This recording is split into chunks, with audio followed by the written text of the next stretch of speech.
민수기 14장 1절부터 12절까지의 말씀과 18절부터 24절까지의 말씀 두 군데를 제가 읽고 말씀 나눕니다. 온 회중이 소리를 높여 부르짖으며 백성이 밤새도록 통곡하였더라. 이스라엘 자손이 다 모세와 아론을 원망하며 온 회중이 그들에게 이르되 우리가 애굽 땅에서 죽었거나 이 광야에서 죽었으면 좋았을 것을 어찌 여호와가 우리를 그 땅으로 인도하여 칼에 쓰러지게 하려 하는가? 우리 처자가 사로잡히리니 애굽으로 돌아가는 것이 낫지 아니하랴. 이에 서로 말하되 우리가 한 지휘관을 세우고 애굽으로 돌아가자 하며 모세와 아론이 이스라엘 자손의 온 회중 앞에서 엎드린지라. 그 땅을 정탐한 자 중 눈의 아들 여호수아와 여분네 아들 갈렙이 자기들의 옷을 찢고 이스라엘 자손의 온 회중에게 말하여 이르되 우리가 두루 다니며 정탐한 땅은 심히 아름다운 땅이라. 여호와께서 우리를 기뻐하시면 우리를 그 땅으로 인도하여 들이시고 그 땅을 우리에게 주시리라. 이는 과연 젖과 꿀이 흐르는 땅이니라. 다만 여호와를 거역하지는 말라. 또 그 땅 백성을 두려워하지 말라. 그들은 우리의 먹이라. 그들의 보호자는 그들에게서 떠났고 여호와는 우리와 함께 하시느니라. 그들을 두려워하지 말라 하나 온 회중이 그들을 돌로 치려 하는데 그때 여호와의 영광이 회막에서 이스라엘 모든 자손에게 나타나시니라. 여호와께서 모세에게 이르시되 이 백성이 어느 때까지 나를 멸시하겠느냐? 내가 그들 중에 많은 이적을 행하였으나 어느 때까지 나를 믿지 않겠느냐? 내가 전염병으로 그들을 쳐서 멸하고 네게 그들보다 크고 강한 나라를 이루게 하리라. 18절입니다. 여호와는 노하기를 더디하시고 인자가 많아 죄악과 허물을 사하시나 형벌받을 자는 결단코 사하지 아니하시고 아버지의 죄악을 자식에게 갚아 3, 4대까지 이르게 하리라 하셨나이다. 구하옵나니 주의 인자의 광대하심을 따라 이 백성의 죄악을 사하시되 애굽에서부터 지금까지 백성을 사하신 것 같이 사하시옵소서. 여호와께서 이르시되 내가 네 말대로 사하노라. 그러나 진실로 내가 살아있는 것과 여호와의 영광이 온 세계에 충만할 것을 두고 맹세하노니 내 영광과 애굽과 광야에서 행한 내 이적을 보고서도 이같이 10번이나 나를 시험하고 내 목소리를 청종하지 아니한 그 사람들은 내가 그들의 조상들에게 맹세한 땅을 결단코 보지 못할 것이요 또 나를 멸시하는 사람은 한 사람도 그것을 보지 못하리라. 그러나 내 종 갈렙은 그 마음이 그들과 달라서 나를 온전히 따랐은지 그가 갔던 땅으로 내가 그를 인도하여 드리리니 그의 자손이 그 땅을 차지하리라. 아멘. 이 민수기 14장은 참 극적인 장입니다. 13장에 보고를 듣고 10명의 부정적인 보고에 귀를 기울였습니다. 10대 2, 민주주의식으로 말하면 10명의 의견이 2명보다는 훨씬 더 힘이 셉니다. 머저리티가 되는 거고 2명은 마이너리티가 되는 것이죠. 사람들은 희한하게 자기들의 이익에 따라서 결정하는 경향이 있습니다. 그런 경향이 있다는 뜻입니다. 아직 하나님이 누군지 경험하기에 1년이란 기간밖에는 경험하지 못한 이스라엘 민족에게는 이런 선택을 한 것이 어쩌면 자연스러운 일이겠다라는 생각을 해보았습니다. 신앙의 경력이 1년. 물론 조상 때부터 400년 동안 여호와 하나님이 우리 하나님이라는 걸 알고 있었지만 그러나 구체적으로 하나님의 임재를 경험하고 하나님의 율법을 받고 하나님께서 그들과 함께 교제하시고 또 하나님 백성이라고 언약을 세우며 만나를 먹고 메추라기를 먹고 기적을 경험한 이 과정이 사실은 아직은 그들의 몸에 배이지 않은 시간이었을 거라 생각을 해보았습니다. 하지만 하나님께서 이 짧은 시간에 이렇게 많은 기적을 행한 대상이 세상에 없습니다. 어느 시대에 이 많은 기적을 본 세대가 있습니까? 그 전 아브라함 175세 살도록 하나님 몇 번 안 만났습니다. 하나님이 매일 찾아오셨다? 그렇지 않습니다. 뜨문뜨문 찾아오셨습니다. 이삭 그런 일 없습니다. 야곱 천사들이 와서 혹은 꿈을 꿨지만 그러나 그의 삶에 매일 하나님의 영광을 보고 천사를 보고 살아간 것도 아닙니다. 이 시대만큼 세대만큼 하나님의 영광을 그렇게 집중적으로 목도하고 하나님의 기적을 그렇게 집중적으로 매일 경험하며 산 사람입니다. 매일 보았습니다. 하나님의 영광이 매일 머물러 있는 것을 보았던 세대입니다. 그런데 그 하나님의 영광이 머물러 있는 회막이 자기들의 눈앞에 있음에도 불구하고 오늘 14장에 나와 있는 내용을 보면 그들은 두려움이 그들의 하나님이 되었습니다. 참 두려움이라는 것은 우리 인간을 못살게 굴기도 하고 바보처럼 만들기도 하고 참 왜소하게 만듭니다. 그래서 어떤 사람이 말하기를 우리가 두려워해야 될 가장 큰 두려움 대상은 두려움이다 그랬습니다. 사실 말이 됩니다. 두려움 때문에 원망하죠. 두려움 때문에 화내죠. 두려움 때문에 희생시킬 사람을 찾죠. 두려움 때문에 좌절하고 절망하죠. 두려움 때문에 인간이 왜소하게 자기 스스로를 평가해버리죠. 두려움 때문에 판단하는 이 내용들은 왜곡된 판단을 하죠. 결국은 그들이 두려움이 휩싸여서 자기 눈앞에 있는 하나님을 보지 못하고 오늘 본문에 있는 것처럼 화를 내고 모세와 아론에게 어떻게 이룰 수가 있느냐.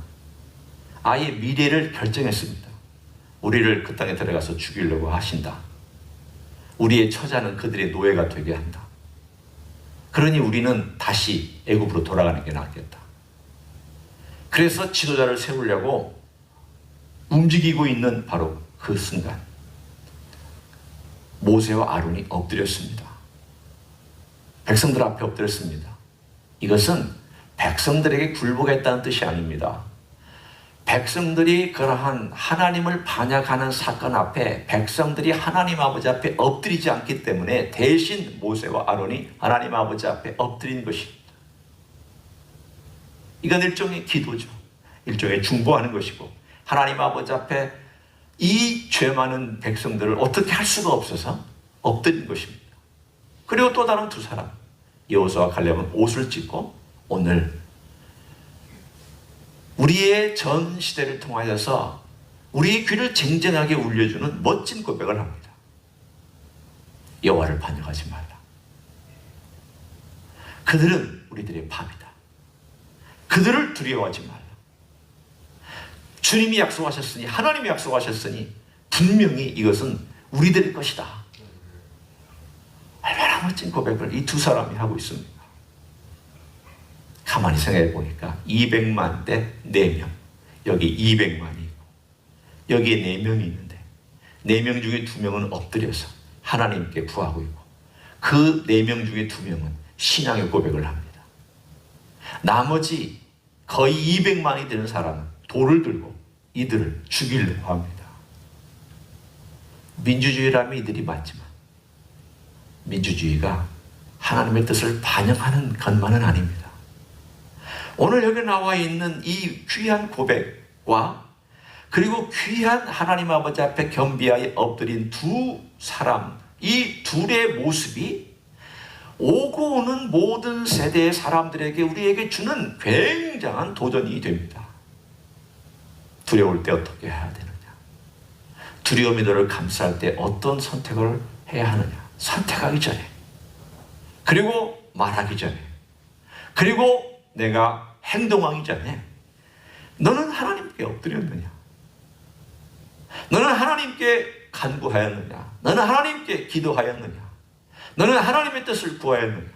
하나님의 개입에 대하여 너는 간절한 마음으로 호소하였느냐? 동시에 너는 하나님 아버지 앞에 너의 신앙을 고백하였느냐? 하나님, 저는 두렵지만 하나님 약속과 하나님의 능력과 하나님의 임재와 하나님의 도움을 저는 신뢰합니다 라고 입술로 고백하느냐? 오늘 여호수아와 갈렙은 입술로 고백하는 것을 했고 마음에서 우러난 고백을 했고 두 사람은 하나님의 그 전지전능 앞에 엎드리며 이 백성을 좀 어떻게 해달라고 하나님 아버지 앞에 호소하고 있는 이 두 가지가 우리 신앙의 본질입니다. 신앙의 본질은 내 능력 아닙니다. 신앙의 본질은 내가 믿음이 크다 작다도 아닙니다. 신앙의 본질은 내가 뛰어난 어떤 능력을 가지고 있다도 아닙니다. 신앙의 본질은 하나님 아버지 앞에 엎드림과 하나님의 그 모든 것들을 신뢰하고 고백하는 것, 엎드림과 고백하는 것, 기도하는 것과 내 믿음을 고백하는 것, 하나님을 향한 내 믿음을 고백하는 것, 이 두 가지가 합쳐졌을 때 오늘 본문에 있는 것처럼 하나님께서 개입하셔서 역사하시는 일들이 일어날 줄로 믿습니다. 오늘 그 어떻게 하나님 개입하셨는가? 하나님께서 영광 중에 가장 위험할 때 나타나셨습니다. 돌로 죽기 전에 나타났습니다. 만약 하나님이 놔두셨다면 이 네 사람은 돌에 맞아 죽었을 겁니다. 그래서 하나님이 말씀하십니다. 이들이 언제까지 나를 멸시하겠느냐? 모세야, 내가 이들을 다 진멸하고 너를 통하여 큰 민족을 이루겠다. 그랬더니 모세가 하나님 아버지 앞에 중보하는 위대한 중보의 기도가 또 여기 등장합니다. 하나님, 그러시면 안 됩니다. 하나님께서 우리 조상에게 약속하시지 않았습니까? 창세기에 우리 조상들에게 약속하기를 너희가 애굽에서 400년 동안 노예로 고통당하다가 그리고 적과 꿀이 흐르는 땅으로 그 가나안의 7 부족의 땅으로 인도해내시겠다고 하나님께서 말씀하지 않았습니까? 아브라함과 이삭과 야곱의 자손이라고 얘기했죠. 저의 자손이라고 하나님 말씀하지 않았습니다. 하나님의 약속입니다. 또한 하나님의 명예가 거기 달려 있습니다. 하나님께서 그들을 데리고 나왔다가 그들을 죽이면 이후에 있는 모든 나라들이 다 조롱할 거 아닙니까? 능력이 부족해서 광야에서 다 죽였다고 그렇게 얘기할 거 아닙니까? 세 번째는 하나님의 성품은, 하나님은 노하기를 더디하시는 분 아닙니까? 하나님은 인자와 자비가 풍성하신 분이 아닙니까? 하나님은 그것을 자손 대대로 행하는 분이 아닙니까? 하나님의 그 성품에, 하나님의 약속에, 하나님 명성에, 그리고 하나님의 성품에 호소해서 간절하게 기도하고 있습니다. 많은 중보기도하는 사람들이 이 기도의 본을 따라서 기도합니다. 우리의 기도는 하나님의 약속을 의지합니다. 예수님의 약속을 의지합니다. 우리는 주님의 이름을 가지고 기도합니다. 하나님이 행하시는 모든 것들이 그 이름에 모든 것이 걸려 있습니다. 세 번째는 하나님의 성품, 우리 주님의 성품에 의지합니다.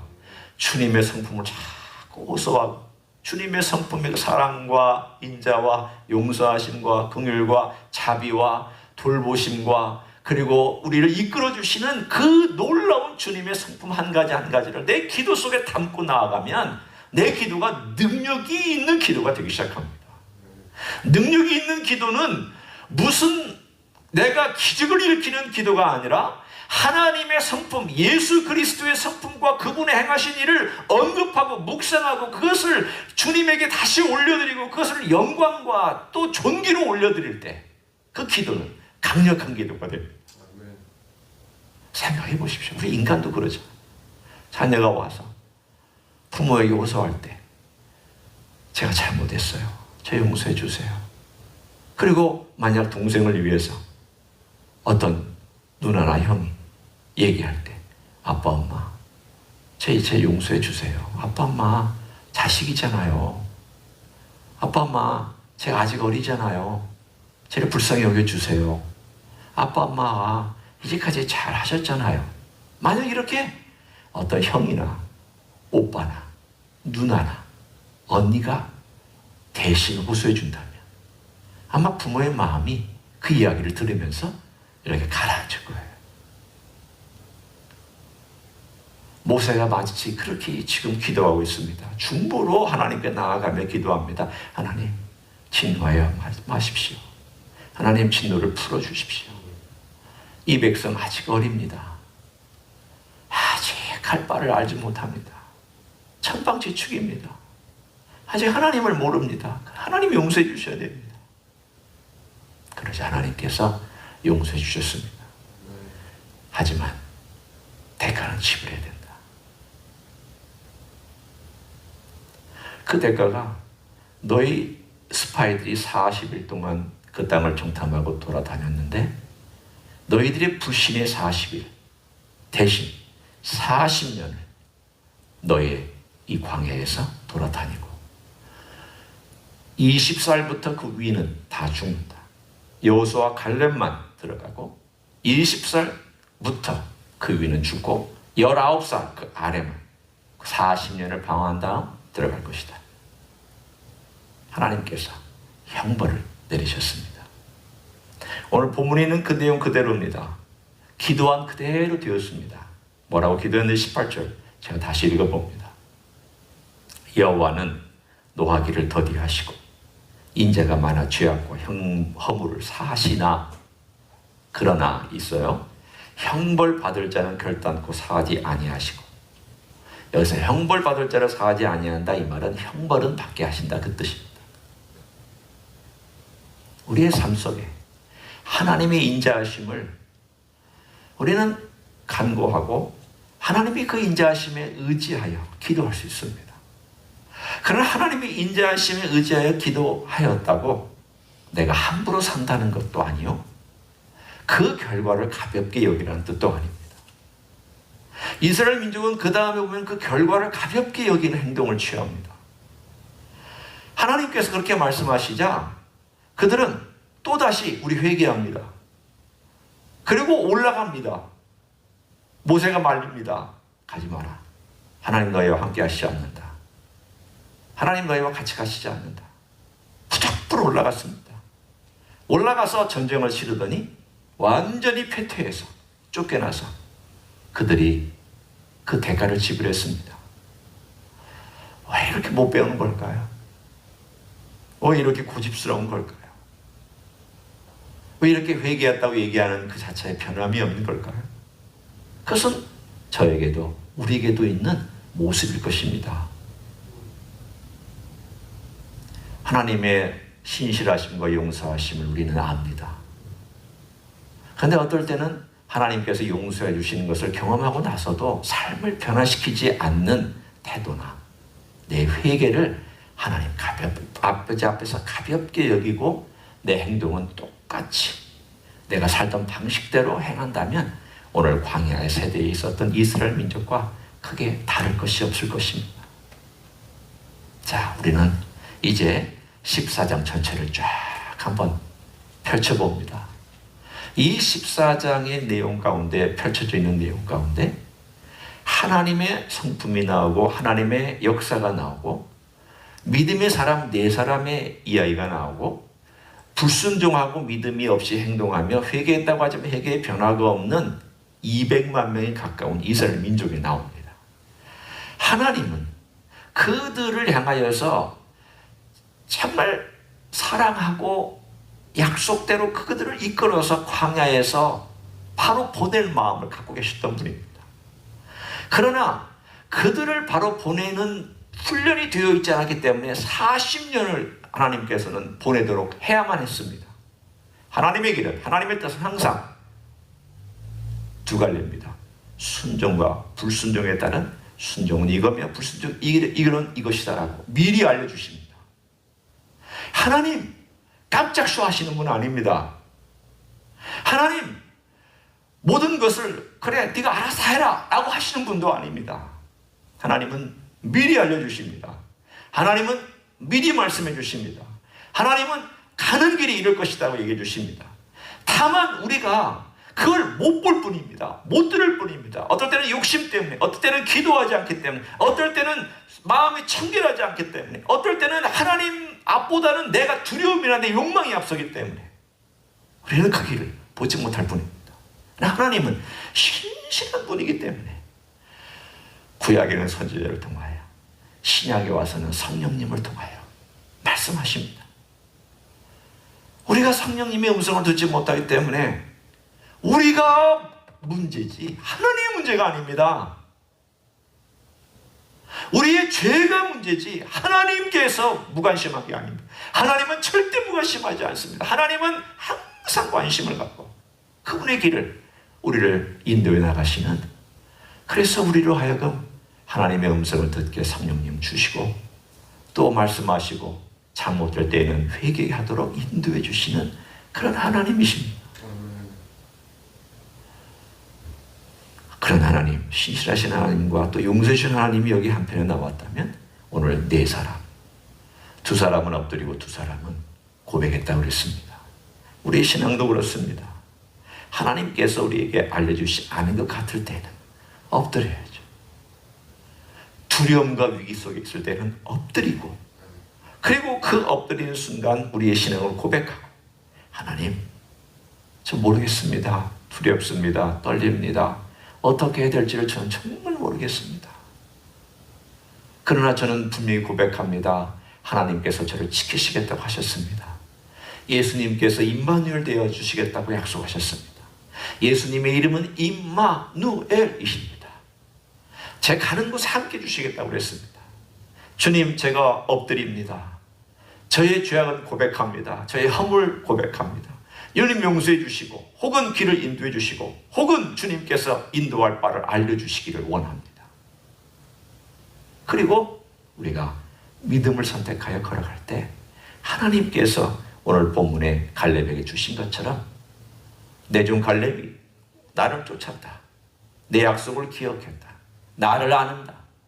따라서 이 여호수아와 갈렙은 그 땅에 들어가서 그의 자손들이 그 땅을 차지하는 것을 그 눈으로 직접 보며 그도 그 땅을 밟을 것이다. 하나님 약속해 주신 대로 여호수아와 갈렙은 나중에 쭉 우리가 보면 위대한 신앙의 여정을 나이가 늙도록 밟아가는 것을 볼 수가 있습니다. 오늘 우리들에게는 이 길을 걸어가는 선택이 많이 있습니다. 팬데믹 현상이 우리를 광야처럼 다 내몰았습니다. 각 한 사람 한 사람의 신앙의 내력을 다 드러내도록 광야로 다 내몰았습니다. 테스트하는 시간입니다. 이 광야에서 이제 뭘 볼 건가를 하나님이 선택하게 하셨습니다. 날 볼 거냐? 아니면 다른 걸 볼 거냐? 내가 너의 주인이라는 것을 볼 거냐? 아니면 그것보다 너의 급한 것들을 보며 그거 따라갈 거냐? 이 광야에서 팬데믹 때문에 우리는 이 선택할 수 있는 절호의 찬스이면서 배우는 찬스, 그러나 또한 잃을 수도 있는 위기의 찬스가 되어 있습니다. 200만처럼 될 거냐, 여호수아와 갈렙처럼 될 거냐, 그 찬스 앞에 우리는 지금 놓여져 있습니다. 저는 기도합니다. 제 영혼을 위해서 기도하지만 여러분을 위해서 제가 기도합니다.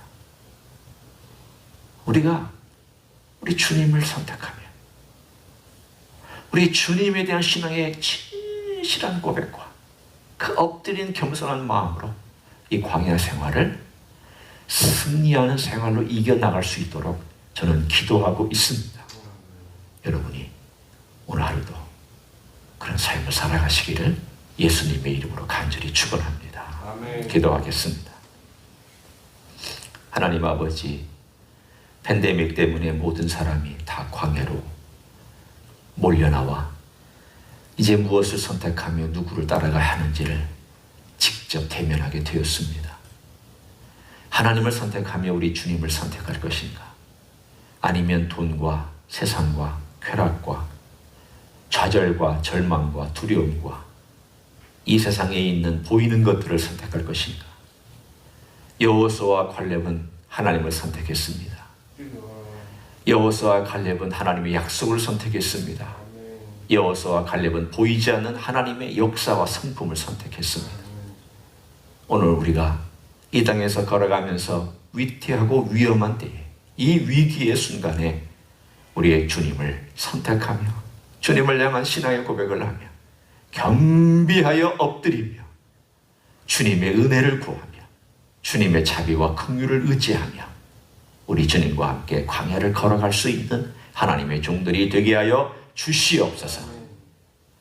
이제는 우리 구주 예수 그리스도의 은혜와 하나님 아버지의 극진하신 사랑과 성령 하나님 교통하심의 역사가 광야길을 걸어가야 하고 언제 끝날지 모르니 광야의 길을 통과해야만 하는 이 시점에서 우리 예수님과 함께 예수님이 주시는 구름 기둥과 불 기둥을 따라 성령님의 음성을 따라 오늘도 걸어가기를 소원하는 가정에서 예배드리는 종들 위에와 저희 임재 희수교회 위에와 이민교회들과 한국교회들과 선교사님들 위해 이제부터 영원히 함께 하실지어다.